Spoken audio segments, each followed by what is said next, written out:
Hi, everyone, and welcome to today's event, Introducing Teaching as Research, a systematic approach to improving your teaching, hosted by the CERTL Network.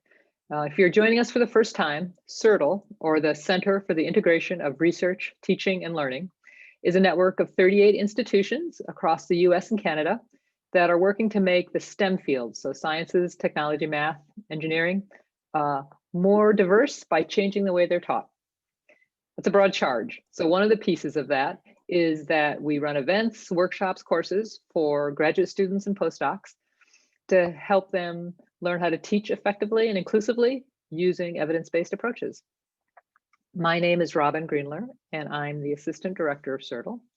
And I'd like to have the panelists introduce themselves. And I know one of our panelists is running from another workshop, so she might be in a couple minutes late. But Rick, why don't you go ahead and introduce yourself? Absolutely. Happy Friday, everyone. I'm Rick Campa. I'm an Associate Dean in the Graduate School at Michigan State University and a Professor of Wildlife Ecology. Thanks, Rick. And Radhika? Hi, everyone. Happy Friday also. I'm Radhika Vuru, Clinical Professor in the Department of Teaching, Learning, and Culture, and also the program lead for the TAR program here at Texas A&M University in College Station. Thanks, Radhika. Lisa. Hey everyone, I'm Lisa Kelly. I am the CERTL coordinator at the University of Iowa. I run most of our CERTL programming, particularly the TAR program at Iowa. Great, thanks Lisa. And our last panelist, Kelly Clark, will be here momentarily and can introduce herself when she gets here. If you could each just briefly introduce yourself in the chat. So just put your name and the institution you're from. That will give us an opportunity. We have enough people in the room that we can't introduce everyone on the mic, but it would be great to see who's here and just get a sense of who all is in the room. And while you're doing that, Kelly, we are just doing a quick round of introduction of the panelists. So I'm wondering if you could introduce yourself. Sure, I'd love to. Sorry for being a few minutes late. I just came from my own hosting of a panel discussion. My name is Kelly Clark. I am the Associate Director of the Teaching Academy at Johns Hopkins University, the co-administrative lead for CERTL, and I also run our Teaching as Research Fellowship program. So it's my pleasure to connect with you all and be here today. Thanks. Thanks, Kelly. Now, I have to say, this is one of my favorite parts of these events. I love watching the names scroll through in the places where people are from. We have all sorts of locations. People are located everywhere in the US and Canada. It's great to see you all here, and lots of different disciplines represented. So that's great. Thank you all for introducing yourself. And please, I encourage you to scroll through the list a little bit to see all who is here. Teaching as research, the topic for today's session, is foundational to the work we do at CERTL.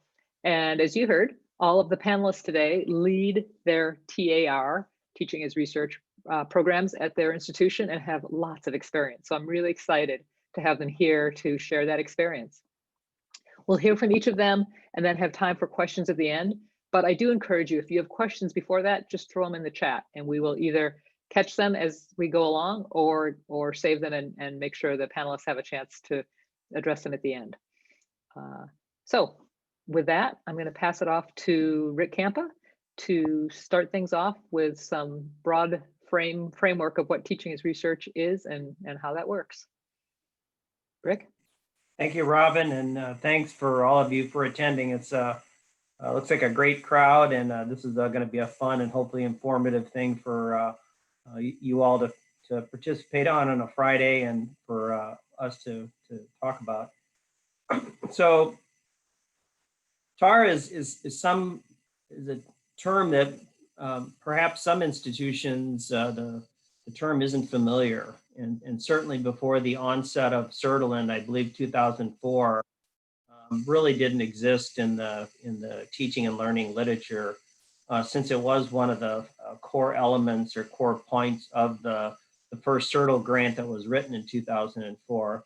And if you go to the CERTL website, you can see the definition of it. But what I'd like to do very, very briefly today is to talk about that definition, but to unpack it a little bit. so that we can see how it can be valuable to the future of STEM and undergraduate education. And so what TAR basically is, it's a deliberate or systematic reflective use of research methods. All of you have strong research methods to develop, implement, and evaluate teaching practices that are going to help advance learning experiences, not only for you as the instructor, but also for your students. And I want to emphasize it's teaching and learning. And so let's unpack two parts of that definition. One is the reflective use. And I want you to think a minute is, as instructors, if you're using the TAR process, we'd really like you to be reflective practitioners, reflective teachers on how are you using data, either from formative or summative assessments that you're doing in your classroom to help you as an instructor improve your teaching practices, so then learning also is improved in your class. And when we talk about this at Michigan State University in our Future Academic Scholars and Teaching program, that's our TAR program, I have our fellows think about their own disciplinary research.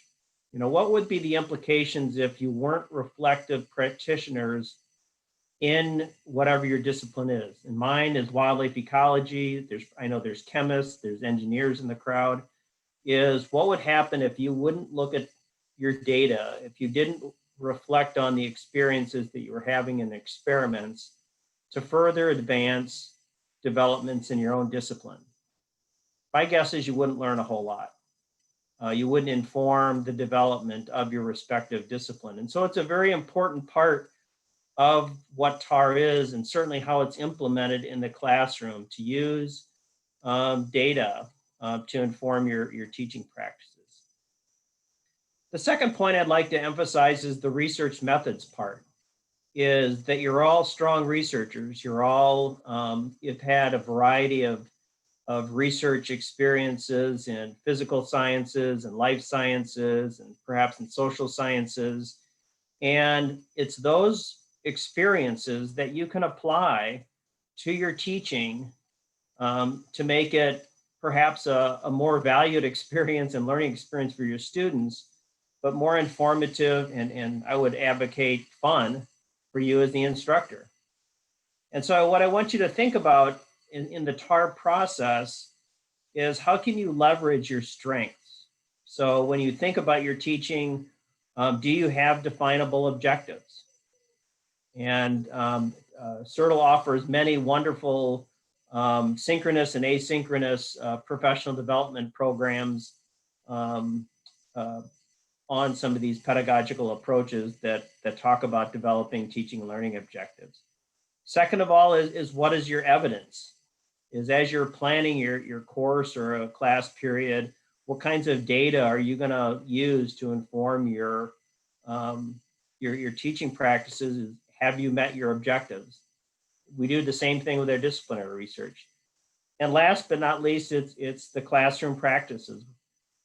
Is what are you actually going to do in your classroom? And so this process is very important to help us both plan our teaching, evaluate what we're doing, but provide some feedback to us to find out if learning is actually occurring and improving the undergraduate STEM educational experience.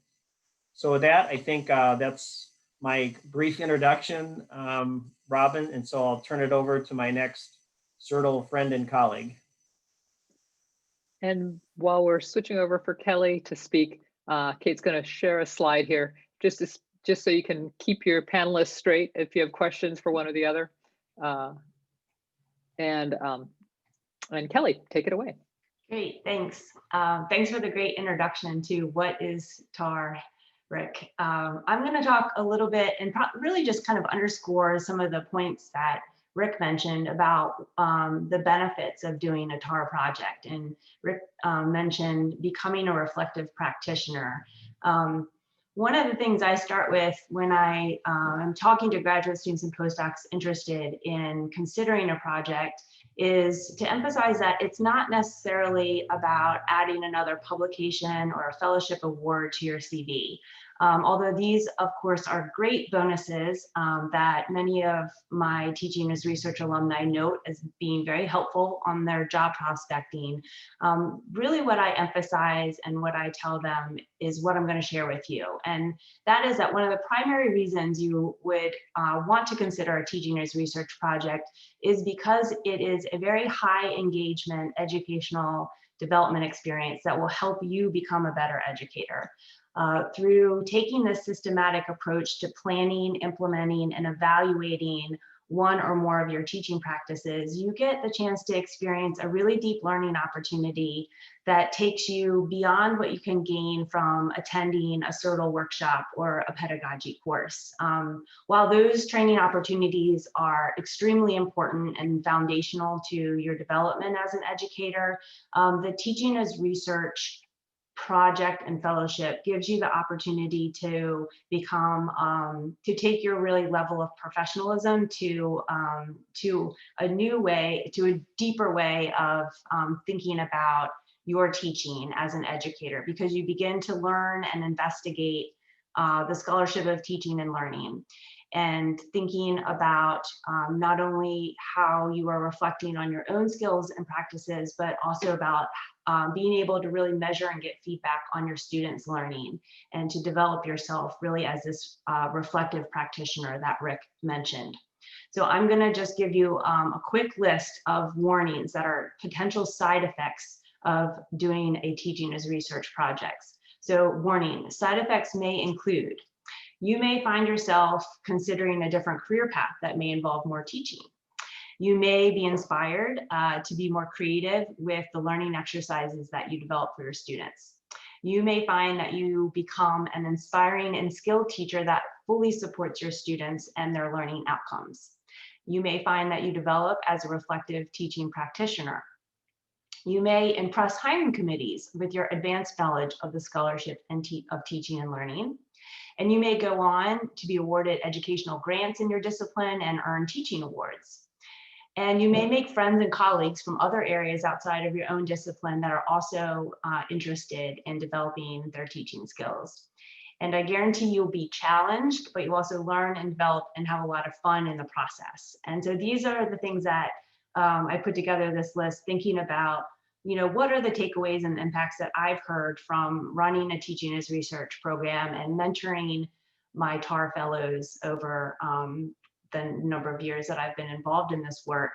And these are some of the things that I know I've heard them say. And I know that a sense of community develops among our TAR fellows, and we each have our own local programs that we run. And so what is also nice about the CERTL network is that you not only can connect with the TAR fellows at your own university, but through the CERTL network, you also get to learn about, and there's always the opportunity to present your teaching as research project and hear from other TAR fellows that are part of the CERTL network, which is another really great advantage that I know our TAR fellows benefit from and find really interesting.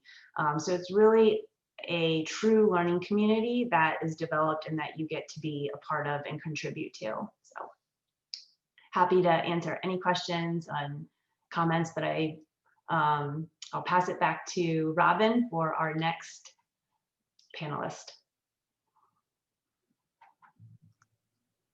Thanks, Kelly. Yes, and that's quite the list of side effects. So it sounds like user be warned. Next, we're going to hear from Radhika talking a little bit about doing teaching as research projects now in a time of the COVID pandemic and online learning. So Radhika, go ahead. Yeah, thank you, Robin. So yeah, that was such a wonderful list of side effects. And I couldn't agree more that we have so many students that have really found that this opened their eyes to new directions. But just to talk about some changes that we've seen with having to do a lot of work online, particularly during the time of COVID-19. One thing we have found that our TAR community was remarkably adaptable to working online. It seemed in some ways like this was actually, we ended up being more organized and doing more things in a more structured manner because we didn't have that benefit of meeting every month as we used to. So for a long time, there used to be an online community within our learning management system. But I only took over this position as a lead last summer. And I think the 3 or 4 years before that, the community had kind of languished, but because we went online, we kind of reinvigorated it. And so it came to life again. It became again a place where we started having discussions and posting resources. We were able to also host a lot of our meeting videos. So particularly things that were really important. So we welcomed our new group of TAR fellows starting around the end of June.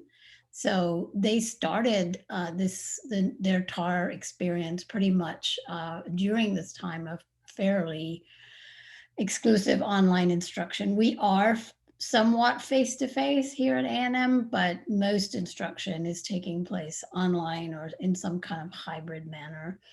And so I guess the first thing was that, we found that it has pretty seamlessly moved online.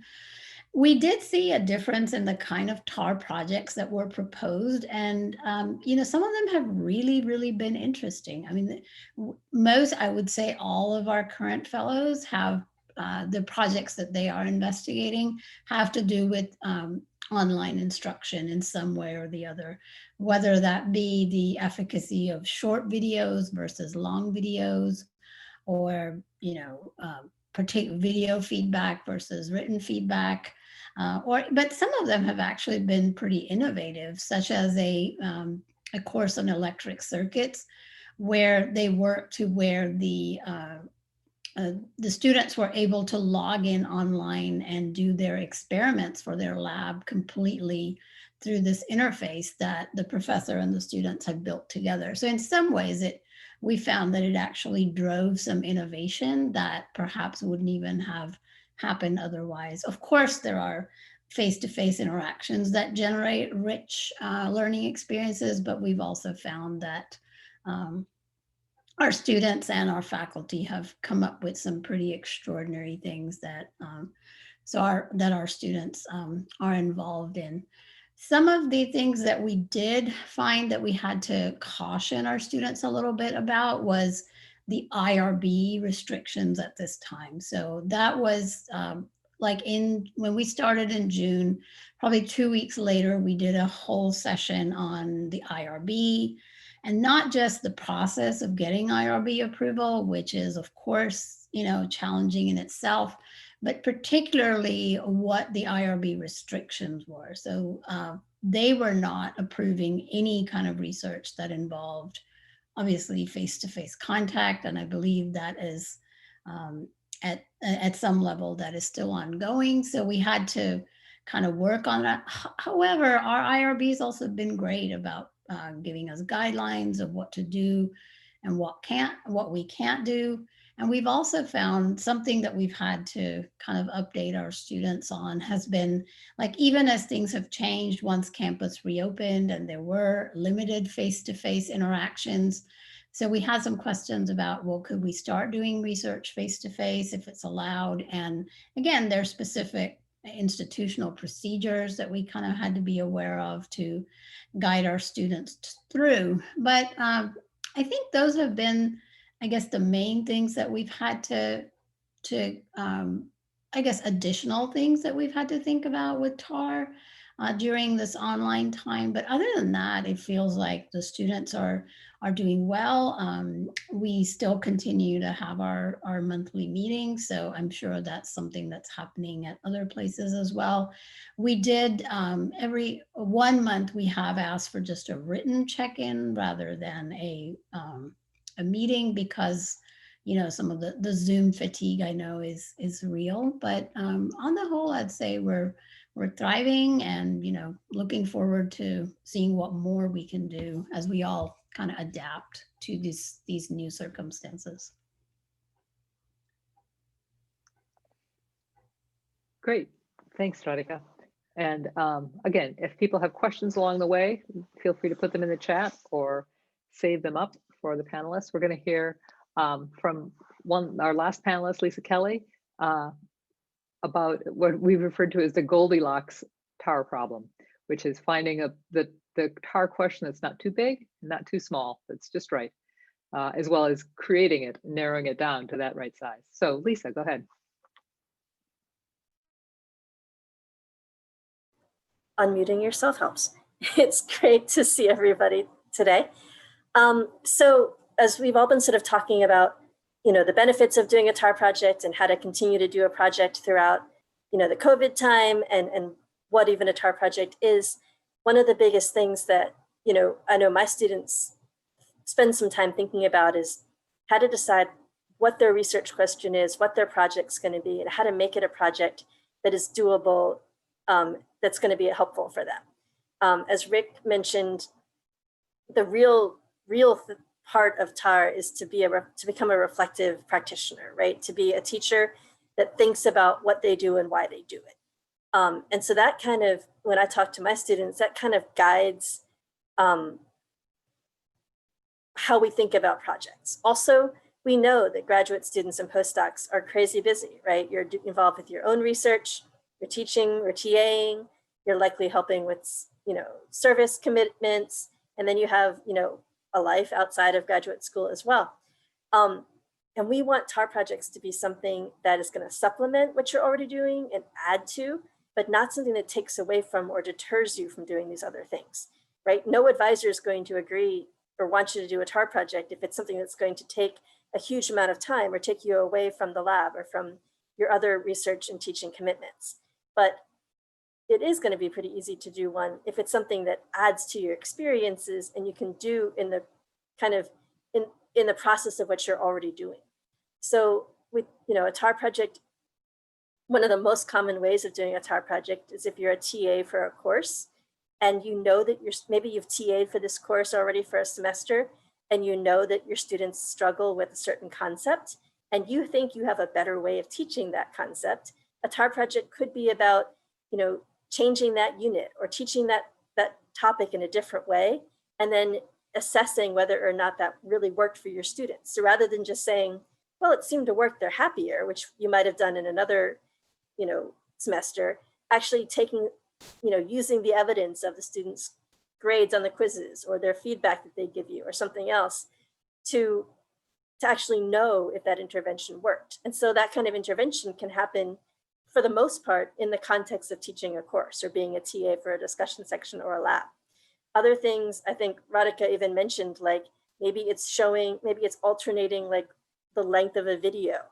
And your research question is about whether a 5-minute video versus a 10-minute video or a 20-minute video is more efficient and effective for your students.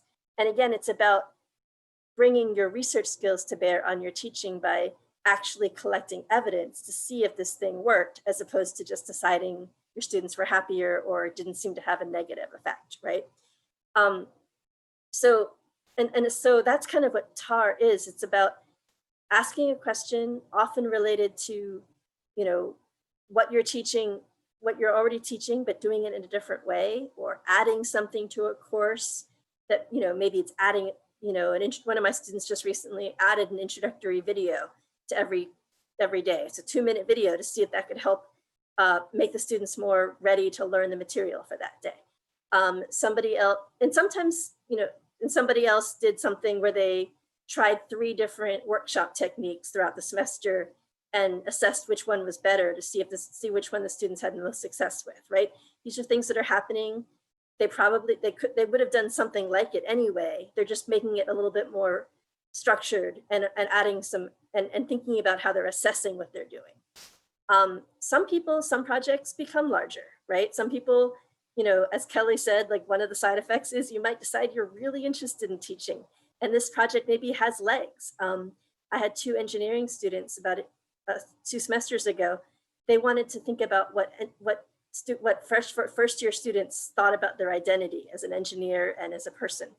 And so they were going to do something with their discussion section about identity and the intersectional identities that engineers and every person has. Well, the DEI office in the College of Engineering got wind of their project and said, this sounds fantastic. Let's do it with the whole first year engineering class. So instead of doing the project with 25 students, they did it with 500 students in a seminar time that they were given. And then that project they ended up doing a presentation at a conference and writing a paper about it, which is in review right now. So, you know, sometimes a project gets legs, either by virtue of your own work or someone else getting wind of it, but that's not necessarily the main goal of it. That wasn't even the goal of these two students initially. Their project was mostly to change their classes and think about trying this out in their course, and then it went on to something more. Other students, you know, maybe down the road after you've done an initial TAR project and you got some evidence and you reflected on your teaching, then you might redo that project in another semester, and then you're getting more and more data and collecting it, and eventually that might lead to, you know, a paper or a conference presentation. But you know, and that can be a great, you know, reward for doing the project, or it can be a great kind of growth out of a project. But it's basically setting you up to be someone who studies their teaching throughout your career. And so a first TAR project, an initial kind of look into this, does not have to be something that's going to take a lot of time. It does not have to be something that's going to take you away from the other things you're doing, but it's something that's going to help you reflect on your teaching and why you do what you do. And then so like Kelly said, this is something that then you can talk about in an interview, or put in your teaching philosophy statement, or talk about when you're, you know, when you're writing your cover letter for a job. You know, these are things that potentially can help you because it shows that you took the time to do this kind of work that not everybody does, and that you are someone who thinks a lot about what they do and why they do it. So I think I'll stop with that. Yeah. It's great, Lisa. Thank you so much. The one last section that we want to kind of present, and then we're going to be taking questions, and it's great. We have one question in the chat, which we'll absolutely get to. The one last thing we want to talk about, which is a place that can be kind of a sticking point for people who are considering doing a TAR project, is finding an advisor or finding somebody to work with in order to implement your project. So we're going to actually have each of the panelists speak about how that works at their own institution. Lisa, since you were just up last, why don't you continue on, and if you could share a little bit about how students find projects and advisors at your institution. Okay. I think we do it a little bit differently, and we're still sort of working on that aspect of our TAR program. For the most part, well, all of our students go through a series who are doing a project, go through a series of workshops with me where we kind of work through the proposal process and decide what their project's going to be. And then depending on what they're doing or what class they're working on, some students, you know, will have an advisor because it's the teacher of record of the course that they're a TA for. And that person has, you know, a vested interest in improving their course. So they become the advisor for the project. For other students, that person, it's either they're doing a project that's tied to a course that the grad student themselves is teaching, or for whatever reason, the instructor of record is not that interested in, you know, this kind of work. So those students may work with myself or my other colleague, Darren Hoffman, who is our other CERTL co-lead, and we might mentor and advise that project. Other students will, you know, their academic advisor, you know, their dissertation advisor might be really interested in this kind of work. So they may ask their academic advisor. We don't, you'll hear from, I think everyone else will say something slightly different, and other places have a more robust kind of network of advisors. We're moving in that direction, but we're not there yet at our institution. Thanks, Lisa. Radhika? Actually, a lot of what we're doing, I think, is very similar to what Lisa just said. Typically, our students are assigned to be TAs or graduate teaching assistants, or either teaching a course in, you know, they might have one section and their advisor might have another section, or they're the ones doing the grading, or they're part of a research group where somebody's teaching a course that they're interested in. So a lot of times our students find their advisors for their projects. They already kind of come with that. We have had a few who have just had some more generalized kinds of interests, and we've done things like we've tried to match them with that a couple of times. And this goes back again to the IRB. I think I can think of one very recently where we had a situation where the student listed their advisor as the principal investigator on the IRB application, but the IRB sent it back because they said the advisor could not be both PI as well as the investigator, because they were, they were also going to provide reflections on how the class was going, and they said that's research data, so you can't be both investigator and participant, which was kind of interesting.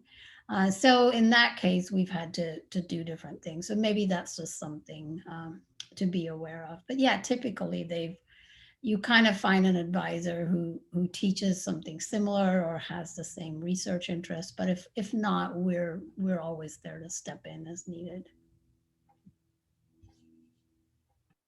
Great, thanks, Radhika. Rick, I think you're the last here. So some of my answers are going to overlap with my colleagues, but I think the first disclaimer I would put is that if you're not a TA, at least at Michigan State, and I hope at your home institutions, please don't think that you need to be a TA to do a TAR project.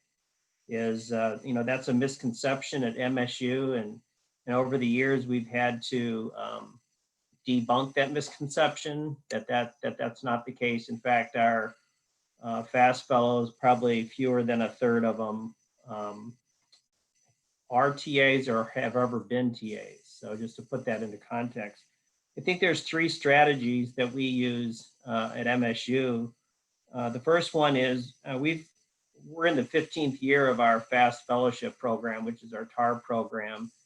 And that has tremendous marketing value, both through the students in terms of them sharing word of mouth, what they're doing on their TAR projects to potentially new cohorts. But the other thing is we find that at the end of the year, at the end of the academic year, we have a symposium to kind of celebrate and learn about the TAR projects. And we invite people across the university to attend that symposium. And what we found over the years is we now have faculty come to those programs to do 2 things. Is one, to learn about the TAR projects, but also to meet the next cohort of FAST fellows. And they're actually there shopping, so to speak, for somebody to help them with a TAR project the next academic year. So it's literally a network happening. The other thing is, for our program, we have a steering committee. There's about 8 of us on the steering committee. And the nice thing about that steering committee is they all have their own networks. And so if we find a FAST fellow that's interested in using case studies or constructive controversies in a project, then chances are someone on our steering committee knows someone else who's doing that in engineering or biology or whatever. I think the last one is all the other strategy is also very useful in terms of, what content do you want to teach? What's something that really gets you jazzed up, that you're passionate about teaching in your discipline, and seek out a faculty member in your department or even another department to offer to work with that individual to develop a TAR project around that content. And we've had faculty that are very, very receptive to helping out students on TAR projects.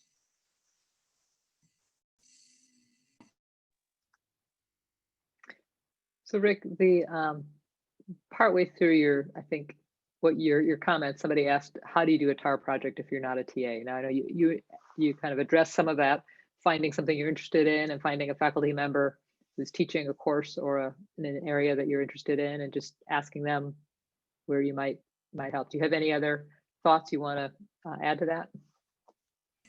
I would say, work with, well, two things is work with your institutional leaders or working with, your colleagues at your institution to seek out people that are maybe doing work in those areas. And I would encourage you to kind of think outside the box. Sometimes the best mentors or the places for you to teach aren't necessarily in your department. We've had, I worked with, I was the mentor for a doctoral student in food science and human nutrition, and she did her TAR project over in this College of Nursing. And neither her nor I knew any of the faculty over in the College of Nursing that we worked with, but the projects she did, they ended up kind of revamping part of their nursing curriculum based on kind of the case study she developed. I hope that answers the question, Robin.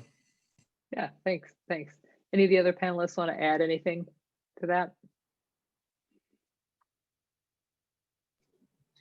I guess I would just add, in addition to, contact your TAR CERTL lead and to find out, if there are more actual teaching opportunities at your university. I know we offer a lot of teaching opportunities for our graduate students and postdocs to get involved in, both through a collaborative teaching program that we offer and also internal at Hopkins teaching fellowships and things like that. So teaching during summer intersession. So even if you're not a TA in the course, you may even be able to find an actual teaching opportunity for your own course.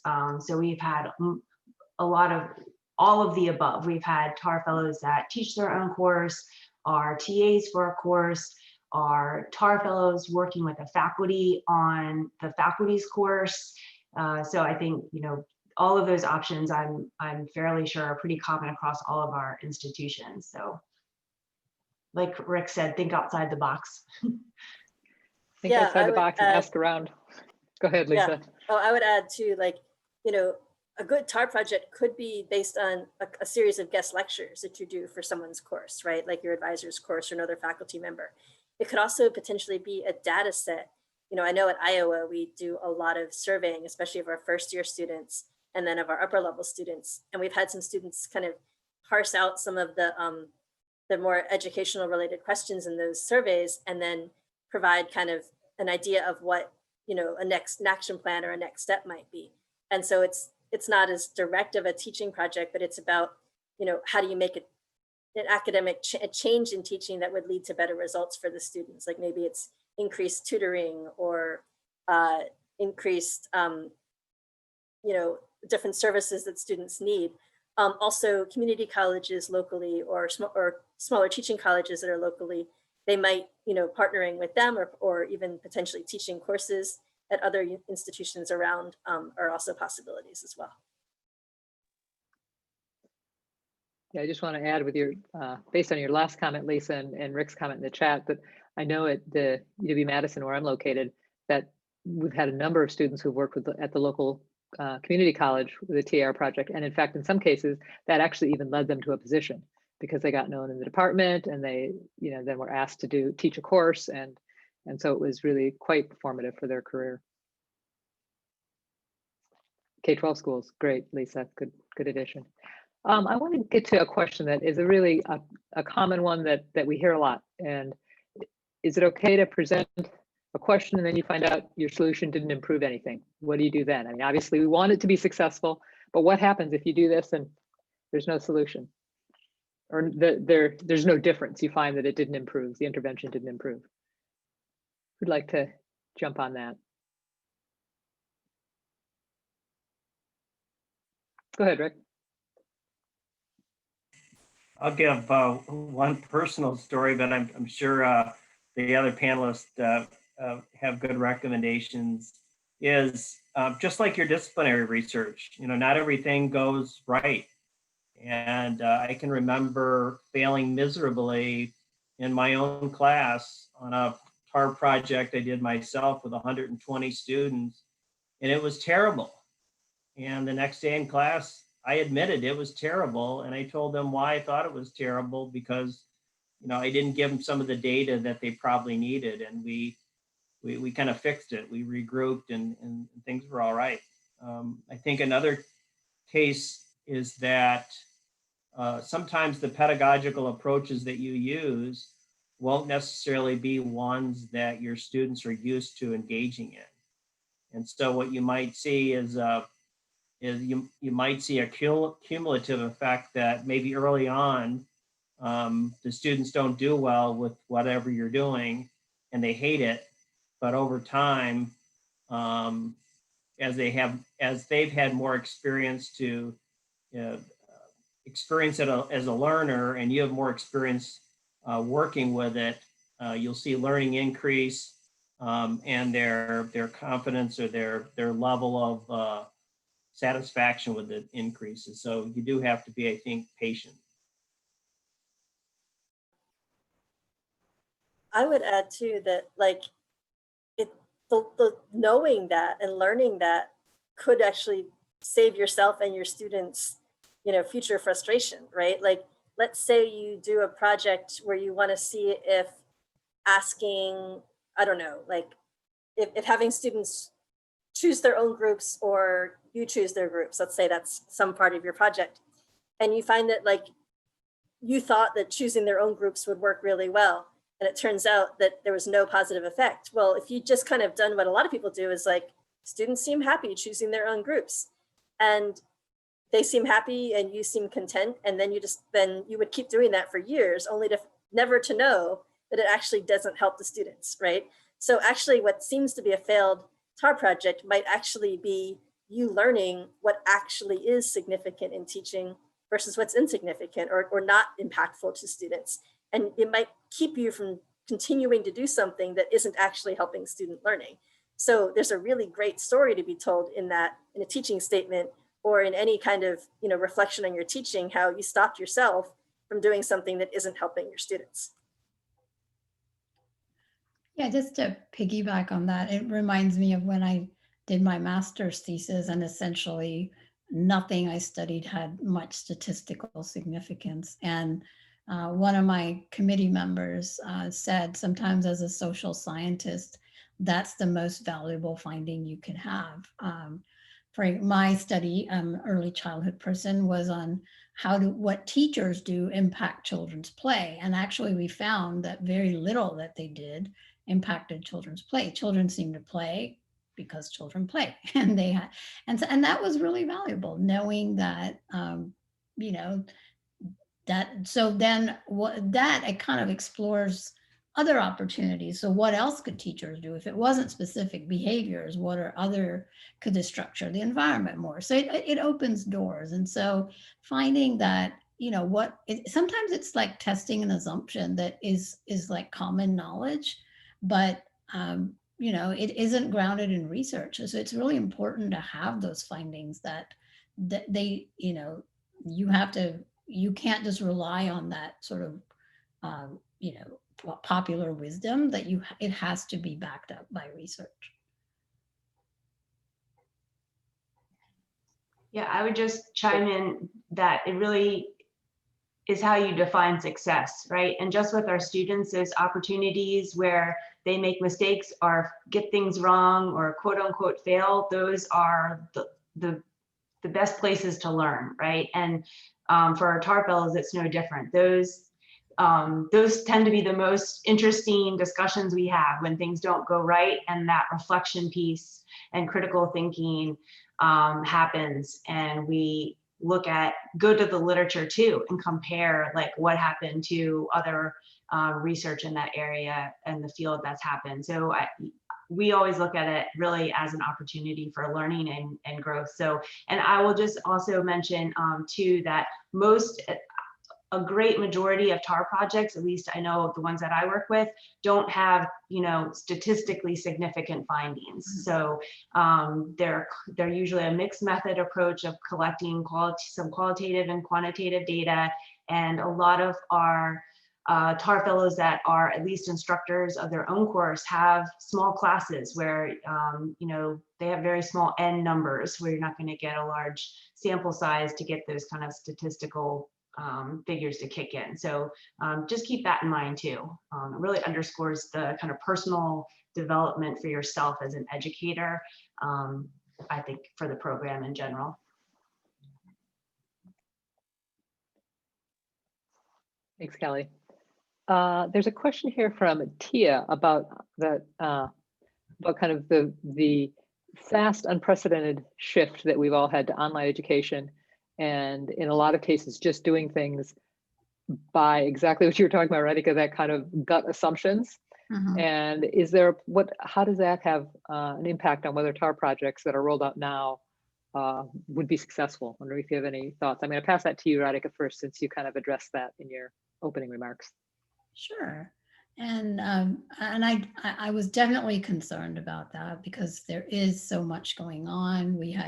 We started school a week earlier. We were worried about IRBs coming through in time.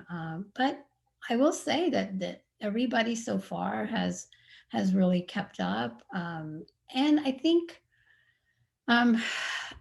we are very hopeful that there will be that they will be able to complete their studies and find some meaningful things. Because again, you know, there in another context, we've been asking that question. Like, does everything, like all research we do right now, we worry about its generalizability, I think, because of everything we study is so impacted by the current conditions. But these are also, you know, really, I think in some ways revealing things that were already there, that they're just, maybe we're more able to see them, more able to focus on them. And so like this, like online instruction, for example, I think there was a recognition that it needed maybe to be stepped up. And this really became that opportunity for growth and improvement. So a lot of our current TAR fellows, I think in some cases, like the students are being more responsive. Like maybe if it was a face-to-face class and the instructor posted videos as a supplementary kind of tool, maybe they were watching it, maybe they weren't. But now when it's all online, they have said that the students have been responsive. They have been, you know, they have given them good feedback. Also, they've, I think, appreciated the connection from, you know, their TAs following up and so on, which has been important, knowing that their learning is being taken very seriously. We're not just, you know, like treading water here. We are interested in and invested in their success. So I mean, I will say, I feel like I feel like we are able to do some really good high quality projects, even with everything that's going on. I think there's some really good opportunities for data too in these mostly online classes, right? Like a typical learning management system, you can have click data for students, like how long they spent watching something or how long it took them to do a certain activity. Obviously, you know, it's not a perfect system, but it's interesting. Or how many times they posted on a discussion thread, or how many students commented on each other's work, how much they engaged with asynchronous or synchronous discussion. You know, I think the online format gives us some really rich data points that if you have a research question and then you kind of hook it to those data points. I know I have 10 students doing TAR projects this semester, all on classes that are now online. And they knew they were going to be online because we proposed the projects over the summer. But the projects are kind of, I think, more interesting because it feels more cutting edge and it feels more relevant, you know, because we really all do have these questions and want to know if we're being successful. So I feel like, and I don't know for sure, but I feel like some of these students, these projects may have more legs than a typical project because, you know, it really is about improving education in a really relevant way. and the data is ripe for the picking. It's right there. So I think our students are like kind of enjoying having this fresh place to look for questions and for data.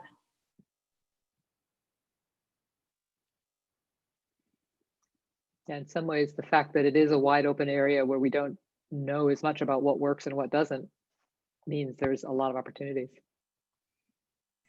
Robin, if I could add something to what Lisa said, Lisa, you know, we have the same experience that you're having now, that, you know, we've talked with our fellows that, and all their projects are online projects. And, you know, we've talked about it that, you know, as they move into their careers, you know, the online or even the hybrid model is likely to become a bigger part of their teaching portfolio. So even those folks who didn't ever think they wanted to or had to teach online in the future, you know, COVID's changed all that, I think.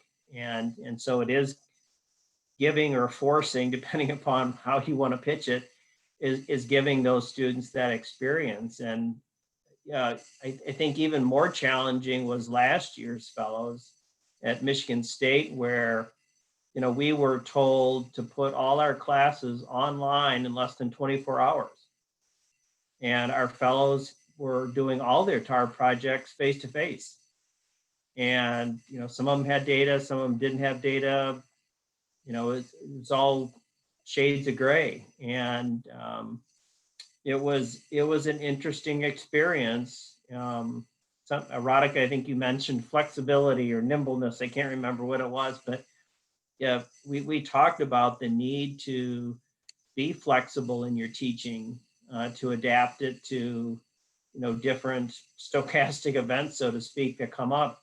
They're very similar to their you know, doctoral research. So to some degree, it's a little bit easier this year than it was last spring, because at least our fellows kind of know that online learning is going to be probably becoming a bigger part of higher education in the coming years. We probably have time for one more question, and there's a couple questions here that I'm going to roll together that have to do with, what do you do with the results of a project? So if you find that the proposed change, the intervention, is negatively affecting the students, or that the students like something but it doesn't necessarily help, or vice versa, don't like something but it appears to help. What do you do if you get results that that are not necessarily the easy results? How do you think about implementation in that?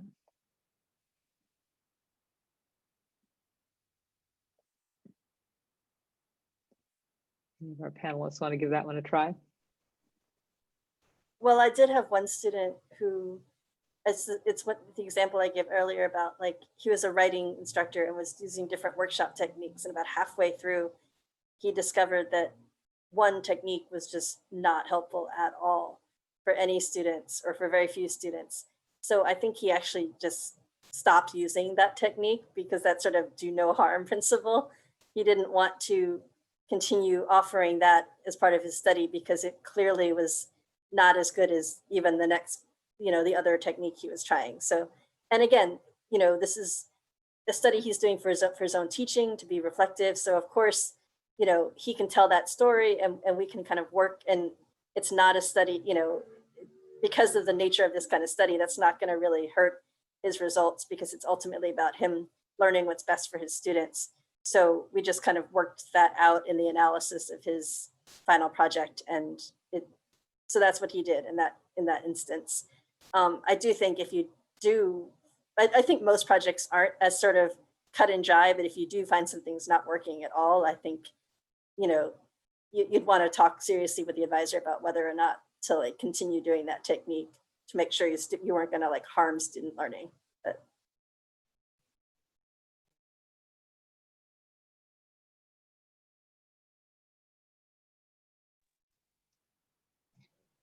Yeah, I would just add, I agree with Lisa, and for our fellows in that situation, I mean, a part of each project is, important part is that kind of implications and looking to the future piece that is done kind of at the end and looking back in terms of what would I do differently? How would I change? How could I improve it?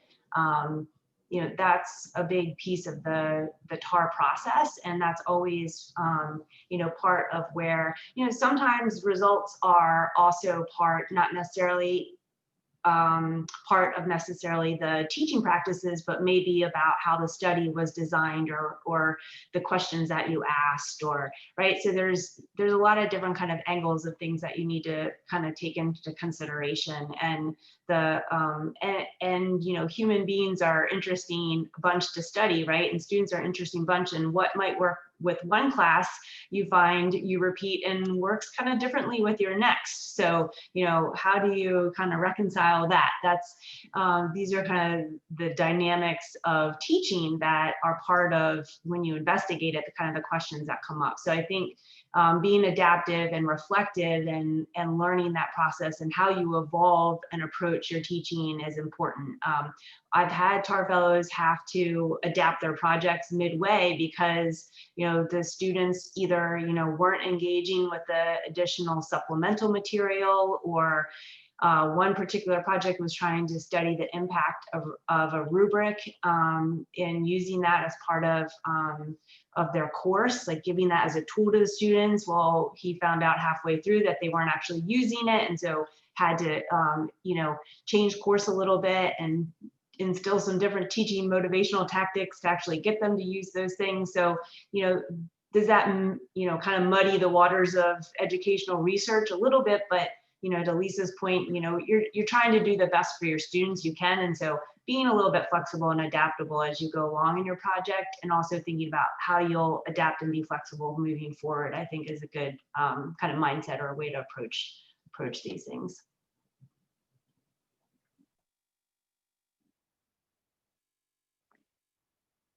So I'm aware of the time, and I think we need to wrap things up. I do see that there's a question about how long these projects typically take to go through.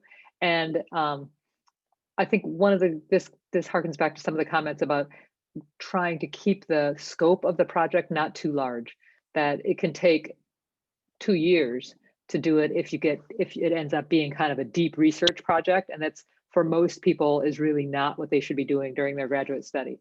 So I think keeping it small and focused, it can also often be a semester, and certainly 2 semesters, but often can be in a single semester can be wrapped up. And I know many of the projects in the CERTL network, many of the programs will do a whole TAR project in a single semester. So, and if any of the panelists want to chat add anything more into the chat, feel free. But I just want to thank everybody for coming, and thank our panelists especially for sharing thoughts and comments. We did put a link to an evaluation. It's a very short 2-question evaluation. I think it's 2 questions evaluation form. So we'd be interested to get your feedback on this event. Maybe Sneha, just put that in again. Thank you. And then the last thing I just wanted to share is, if you're interested, we do have another event in November that is from people who have just recently completed TAR projects, and rather than talking about the research, they're talking about how they used it in their career. So how they used it to find a job, how they used it to build a network, how they used it to improve their teaching. So how they presented it at various disciplinary conferences. So talking about the value of the TAR project for them professionally beyond the actual research. So if you're interested, check it out. The information is there in the link. Thank you all so much for coming, and thank you, Radhika, Lisa, Kelly, and Rick for presenting. And everybody have a great weekend.